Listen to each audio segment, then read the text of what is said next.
Hello, and welcome to the Total Mental Performance Podcast, the one and only mindset podcast dedicated to helping fitness entrepreneurs and coaches master their mindset, giving you insider access to industry leaders around their psychology, their campfire stories, and the mindset required to be successful in this business. I'm your host, Kieran O'Neill, mental performance coach and founder of Total Mental Performance, the world's fastest growing specialist mindset service dedicated to the fitness industry. So, without further ado, let's lean in and listen. Yes, team. Today we have the very special Jonathan Kirk, or JK for short. Jonathan is a good friend of mine. He's also a TMP Academy member, and he's also worked with me one-to-one. And he's a very, very special story that we want to share today, which is all about transforming anger and turning it into productivity. He's the founder of JK Physique Coaching, and he's also launched JK Supplements. And it's an absolute honour to have him on the pod. JK, thank you so much for coming on. My pleasure, Kieran. Hope you're all good. All is good, my friend. So we're gonna go deep early, and I'm gonna open a big, broad, open question. And we're gonna be careful with JK because JK's got lots of different stories. But if you could give our audience just a general background, where you grew up, what your story was there, and how it led you into coaching and the fitness industry.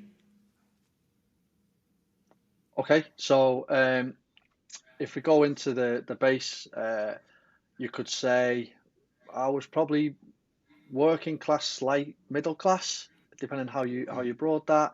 I was brought up in a nice family home. Dad had a career job. He built up to director of a company. I was the middle child, if middle child syndrome has anything to go by. I had an older sister, a younger brother, and everything that my mum and dad did was always about keeping us off the streets, hobbies, extra tuition. So it was very, very so much of providing a stable home for us to grow. I sort of took on, if we jump straight into career and coaching, I found the gym as my escape and my way of the middle finger, so to say, to all the demons and the people that had ever done me wrong. And it was my coping mechanism of lifting the weights through, you could say anger, but passion, and forcing that anger away from everybody that had ever hurt me or bullied me or etc etc, because I was always quite a quiet kid. So I was always taught, never hit first, only hit when you get hit. And I quickly found out that didn't work, because once I got hit, I was done. So I couldn't hit back. I couldn't defend myself. But it was all about, just be kind. You don't have to be a fighter. So I think that initial instill in me wasn't a protective instill. It was more I was easy target and I was picked on and I couldn't defend myself. So the gym for me was that, and I took so much from it and developed the character that and I have to realize, the gym and the industry and well-being and just feeling good about yourself every single week in the gym just helps you feel so much more confident, which I now learned with yourself that we don't need to use to fight, but just push for whatever dreams that we have.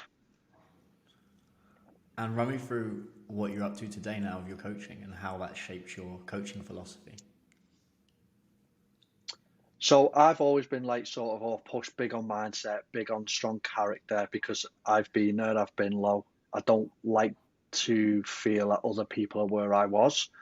So if I can ever pick people up through the coaching, then I will. So right now, JK Physique Coaching has just gone like through the roof. I help people realize how to feel more confident with themselves. I help people how to just go about life without feeling this big. And I have constant conversations with people where they feel this big from even work scenarios. The manager's making them feel small, and I just use my experiences now and the work I've done with yourself, and actually how to say that, we're not going to be able to escape these situations. We're never going to be able to remove it, but it's how we deal with it and make ourselves feel so that we can still be productive.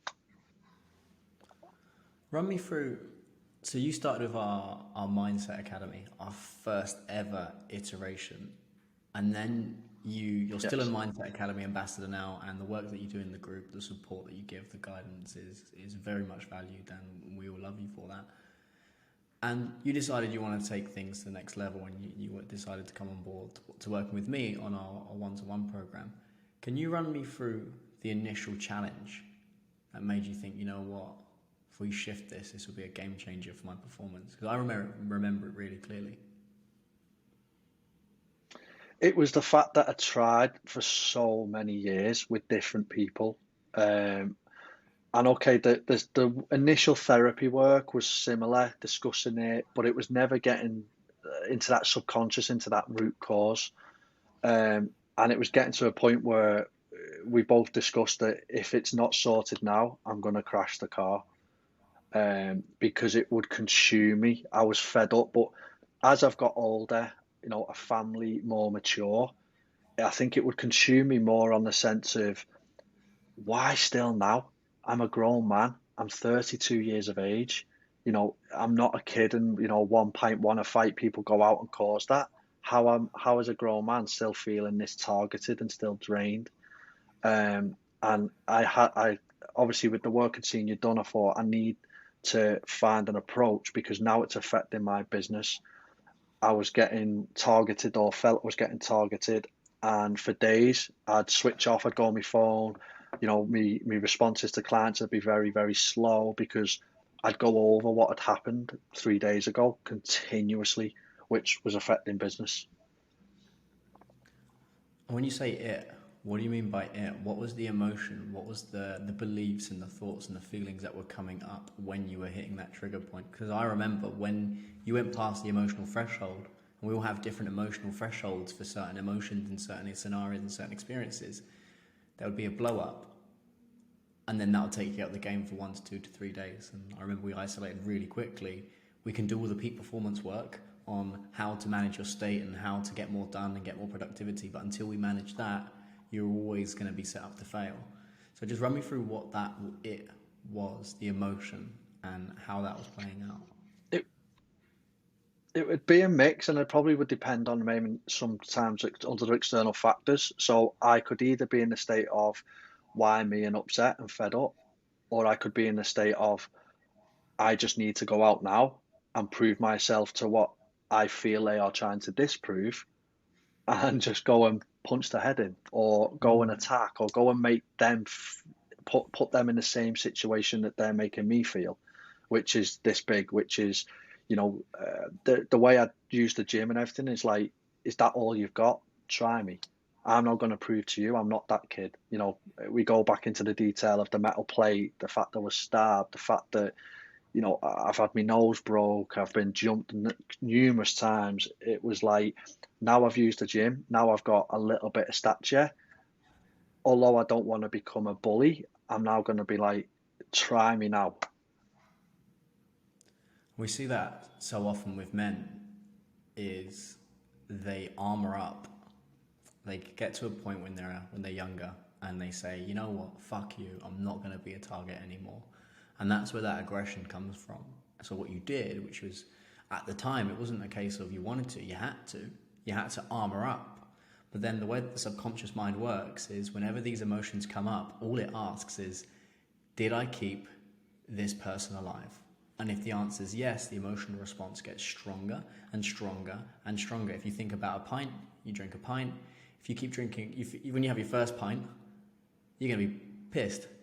But when you have your first pint for the second time, the third time, the fourth time, the fifth time, the sixth time, by the time you get to the end of the month and you've been having a pint every day, that pint's not even going to touch you. And it's the same with emotional responses. The brain has figured that out and the body has figured that out. So it says, okay, well, we need to make sure next time he has 1.1 pints, 1.2 pints. And then eventually, next thing you know, you're having 7 pints from one emotional blow up, and then you're out the game. And that was what was going on here. Your mind and your body basically says, we need to armor up and we need to get aggressive in anything that's similar to these scenarios, because the mind isn't perfect and it runs algorithms so quickly. So then what will happen is around that period of time when you get triggered, if there's something that seems similar but not quite the same, it's going to run the same algorithm and say, I'm angry. deploy anger, that's going to get us out of here. And then next thing you know, what started from a moment where you got picked on or you got jumped or you got bullied, that's now playing into work and personal relationships and when you're out driving, and then it just creates this massive gloopy mess because the very, very similar instances is what the mind is jumping onto. So then, guess what? As you start to get older, these problems don't just disappear. They often tend to get worse because it's taking 8 or 9 pints of anger for you to actually to actually get out of there and get out alive and get safe. And then afterwards, when you go back to your sort of human state, you go, oh, why did I do that? It's so embarrassing. Why am I here? And you start beating yourself up. Yeah. And now that you've done that work and we've gone back to those moments and we've helped you reprocess that, seeing you now and just how productive you are, how much more settled you are, how much more time you have, and obviously the results in your businesses are showing that as well. It's inspiring, mate, and that's why I wanted to bring you on the pod today to share that. If you could speak to that younger version of you that felt that intimidation, that being targeted, that being picked on, and you could pass on a message, what message would you pass on to him today?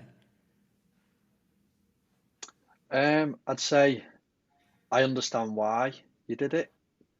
I can see why you did it. But and there's nothing wrong with going through that state. There's nothing wrong with that sort of maybe mindset to deal with it. But it's okay. Come out of it. Realize that you don't have to drain your energy on other negative people. Find a way out. Find a new drive, and push on for better things. That's it. And I remember being so impressed with the way in which when we started working together, how you had basically put in a series of systems and mechanisms around you to minimize that, because that's all you could do. And this is often what I say to coaches when they say to me, I want to get to the next level. And we say, well, part of you has to die for that, because you've hit a glass ceiling now and you're not going to get to the next level unless part of you dies. And that's the reality. And we have to celebrate that part of you that takes you to where you are today. And you know, once you get to the sort of numbers that you're doing, it's like, yeah, well done.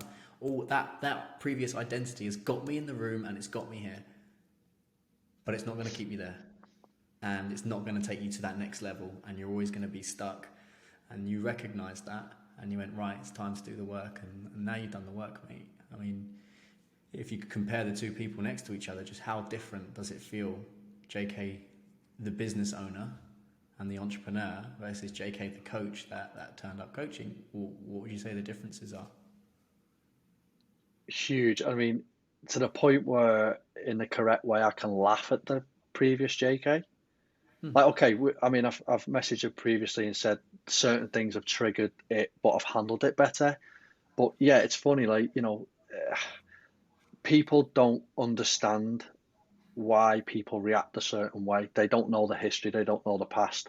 So what people perceive me as, you know, kick off Kirk or whatever it used to get called, it's funny. And it's like, that was me, but now I understand why that was me. Now I understand that it was that I'm not an angry person. I'm not a horrible person. I'm not a person that just kicks off at everyone. It's I had reasons why, and it spilled out to the situations where a normal situation that most people wouldn't get intimidated or angry by, I would. So that stigma followed me round, and you'd get then other people in the maybe trying to be alpha male would be like, well, is JK trying to challenge my alpha state? So that could bring on more trouble. But it's like, well, no, I'm not challenging anyone's alpha state. I'm only challenging people that are trying to put me down. So if you're the alpha and we get on and you don't attack me, you can keep alpha state. I don't want to be up there. All I want to be is the baseline with everybody else, but not feel that anyone's trying to come over me, push me down, and then that would then, you know, push out. Because as we touched on there, Kieran, like it was a state where I'd get out of breath very, very quickly. I could feel it in my chest, and it was just like I just needed to blow. And people only saw that. They didn't see then the after bit where I'd get upset. They didn't see the crash after it. So it was just, oh, he's this, he's that. And I think that's goes through life, that no one really knows someone. No one really knows why they are the way they are. Um, and I'm an advocate for bullying. I hate bullying because I can see where it doesn't just make someone feel low, it can change the rest of their life on how they take actions. Because as I went through different careers as an engineer, as everything, if I felt challenged, although within certain scenarios and managers and directors, I was quite, you know, amicable, I was professional, but I took an authoritative stance that you're not speaking to me like that straight away, especially when I was training and I had the physique. It was like, you're quite aggressive. And I'm then questioning myself going, I'm just sat down. And they're going, yeah, but your hands are up. You're always defensive. So it was a common thing. I'm going, are they just saying that because that's the clever way to, win the argument because they're a director and I'm a manager of me? Or am I actually coming across consistently aggressive just in a normal conversation? So it was always coming across, but now it's quite funny in all the situations that have happened, which we spoke about since we've done our work. And it's like, I was just king. I was firm, but I was calm. I wasn't foaming at the mouth. My eyes weren't out my head, which was Zoe used to say, put your eyes back in your head.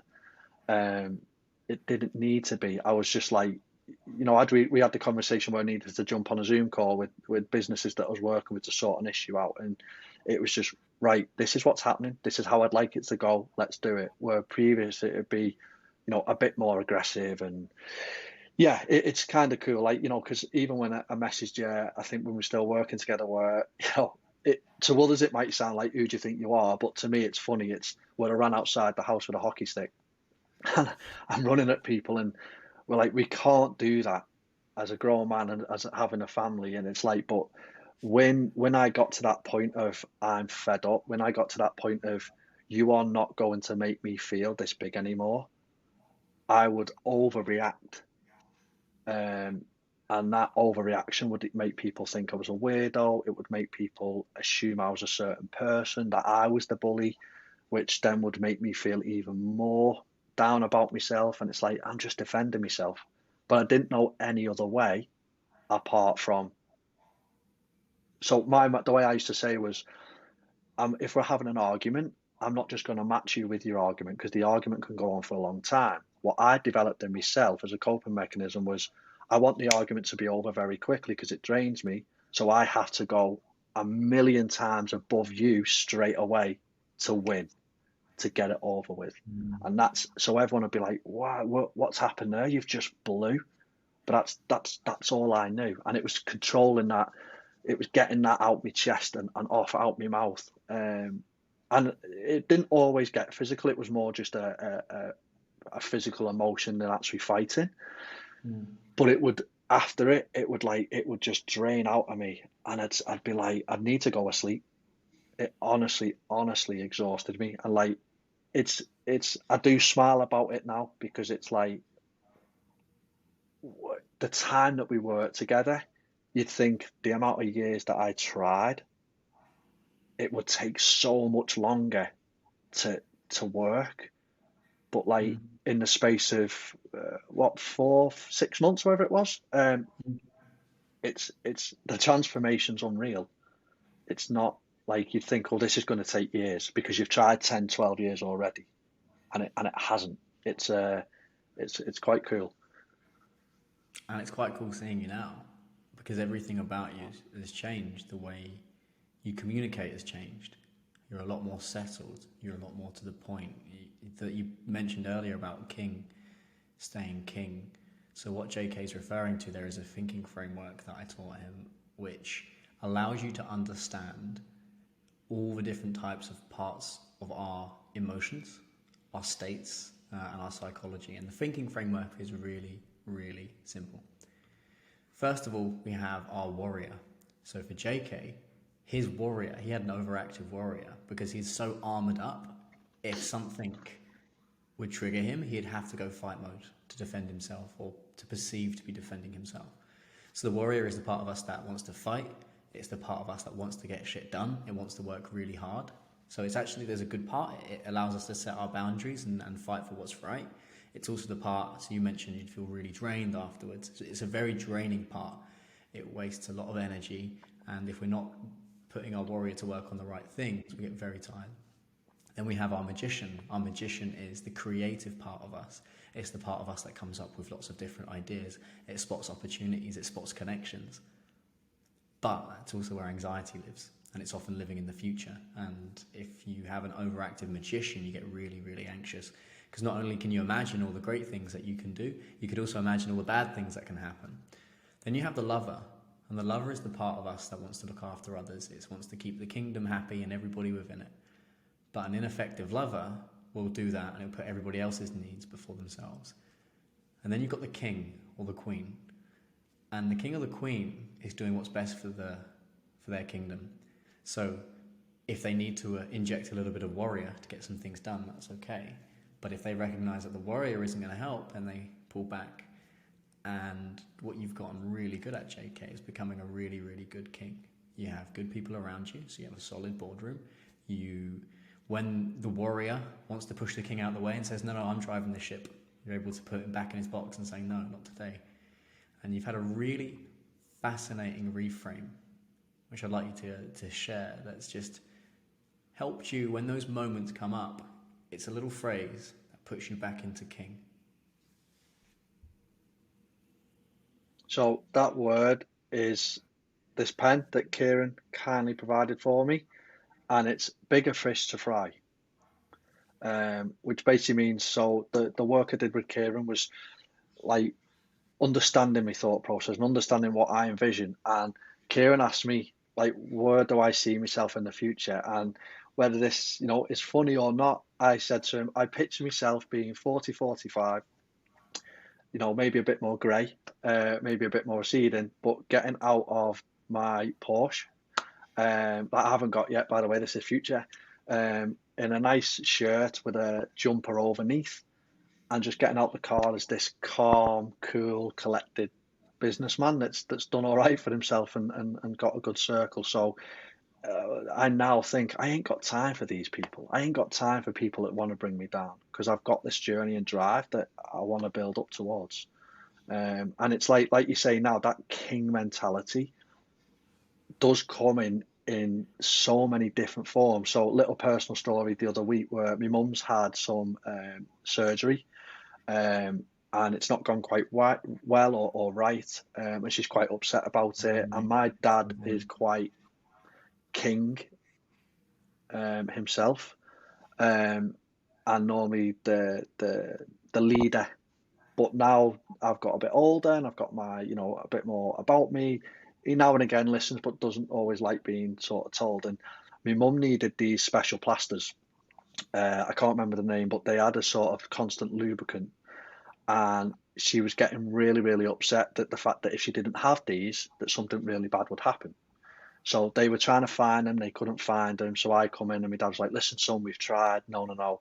And rather than me arguing with him and saying, oh, why are you having a go at me, this and that, I just literally sat there quietly, went on my phone, found them. I think I paid 3 times over the odds. I paid like something like £85 for 10 plasters. So, but I said to my mum, I found them. And she said, well, and I said, the prices are relevant. I'm going to ask you one question. If I get these plasters and they're delivered to you tomorrow, will that relieve your stress and will you feel happy and confident? And she went, yes. And I went, no need to discuss anything else. Done. They're being delivered tomorrow. And I just, again, when we're speaking about it, triggers that, like, wow, I handled that right. Rather than arguing with my dad, I just done it. And then rather than going on into a big debate and discussion, I asked one simple question. Would this make you feel better? Okay, outcome done. Done. And they got delivered next day, and she messaged me like, thank you so much. So again, it's just, it doesn't have to be being targeted or having a fight that we've worked to. It's now every single little situation I'm going, I don't need to have a fight. I haven't got the time. This is how we break it down. Short, simple, boom, job done. And think about all the energy, think about all the time, think about all the bandwidth. Before, you'd have spent your time ultimately going warrior. Whereas what you did was the king went, no, Warrior's not going to work here. Let's go magician. Can I find the plasters? Yeah, brilliant. Now let's ask a king question. Will this help? Yes, cool. Decision made. Out you Yeah. went. You can now stroll back into your business, having not burnt up that energy, having not have used all of Yeah. that, and you've got more done. And this is really, if we think about the title of the podcast, transforming anger into productivity. That's what we've done. We've allowed you to reprocess and own that emotion, and you've realised actually I've got bigger fish to fry, and you're making much faster decisions. You're a lot more confident. The way in which you're communicating is changing, and now you've got more time, energy, and bandwidth to spend that solving bigger puzzles. Like, okay, how am Yeah. I going to change the game for our clients in my coaching business? How are we going to take these supplements to market and really change the game? And it's inspiring, mate, because you have got a story that you've touched on it, but if some people really heard the detail of some of the things that you've been through and still built a successful business, even before with TMP, and now the levels that you're taking it now, like, it's absolutely inspiring, and that's why I wanted to get you on the pod. If I was to ask you, forget the team and the company, but what does the phrase total mental performance to you? How would you know that you had total mental performance? Just being king, using a phrase again, in everything that you do, business and lifestyle, um, but optimal performance. So, we can all work, we can all perform, but does it get the job done quick? Do we switch off too much? Is the detail that we're putting in quite vague? Or are we then seen as an elite person within the industry because of how we handle ourselves, because of how quick we get work done, because of how thorough the detail is? So being like the difference, we're not just another coach. I'm now a coach that I want to try and stand out and go, he performs at the elite for his clients. So I think total mental performance is literally having that strong, calm, and free mind for every job that I structure throughout my day and week. I'm clear focused on that job to the best of my ability with no external distractions. Brilliant. And now thinking about the team, TMP, what does the team, if you think about that, those containers, the academy, for example, what does that mean to you? It's again quite cool because one, you understand that you're not alone. People have so many of the similar emotions that you feel that you're the only one that feels. Um, Obviously, we're all in the same industry or very, very similar industry, so it's quite good to relate. Um, Everybody in the academy, it's as if obviously you only allow certain people in because we all connect. There's no alter egos, there's nobody derogatory. It's quite a safe community, it's quite a safe space. And it's so nice to just be able to put something in the group or even like the ambassador group that we've got, and it's like everyone is quite quick to want to jump in and go, "Hey, I've got your back. Hey, I've got you," which just helps you to go, "Okay, thank you for that. Bring the stress down, and then push on again for productivity."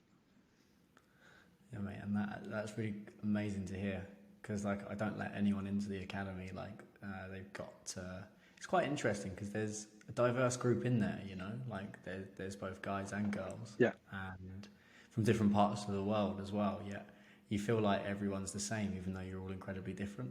Like you all feel like all of these people yeah, understand me and they get me and they back me, but actually, if yeah, you was to yeah, take an old school demographic sheet and go, oh, okay, well, this person lives in this part of the world and they're at this point with their coaching business and they're this age and they're this gender and whatever, actually, it's quite diverse. But what we're looking for yeah, is coaches that, you know, they are self-aware, they do want to build a better life for themselves and for their clients, and they do really value mindset and, you know, they want to shift those old emotions and become more productive and get more done and really be leaders for themselves, for them clients and in the industry, you know, and seeing that group and that container we've made is amazing. And you were one of the first people in there that's helped us build that container. So thank you. yeah. Pleasure. Awesome. Well, look, JK, mate, it's been absolutely inspiring having you on. Thank you ever so much for making the time, as I know Okay, mate. you're a very, very busy man. And yeah, and where can people Pleasure. find you? So for any coaching, I do have a couple of coaches that I coach. More so for the side of the level of nutrition that I go into. That's sort of my forte. Um, so you can find that if you need any coaching help at JK Physique on Instagram or jkphysique.com website. If you want some next level supplements, and again, sort of the clear mindset that I've had to really understand supplements and plug the holes in the industry. Having a pre-workout that doesn't make people have a come down, that isn't too crazy, a whey protein that tastes amazing, that mixes well with food, all those issues that people normally find is jksupplements.com. And yeah, like these sort of two things would not be where they're at, and running at the way I've now got them from a clear, calm business mind without Kieran and TMP. So again, mate, I like I messaged you the other week, like thank you for the bottom of my heart. I don't forget many things, and anyone that's ever played a part in benefiting me. They're always in here, and in here they don't go. So much appreciated. No, my pleasure, mate. Honestly, you're an inspiration. And if anybody was listening to this and they were thinking, you know what, that resonates, and it doesn't necessarily have to be anger. Maybe it's anxiety. Maybe it's fear. Maybe it's self-doubt. Mm-hmm. Maybe there's another emotion that comes up that triggers you and you feel stuck, or it takes you out of the game for a couple of days. Just get in touch. Go to www.totalmentalperformance.com. Get in touch with us. We have regular intakes every month for the academy. So if that's a space where you think you could get some help, and I'm always out here to help anyone as well. If I could have an extra 5 JKs in the academy tomorrow, I'd be very, very happy, man. JK, it's been a pleasure. Thank you ever so much, mate. Thank you. Cheers, Kieran. Have a good day.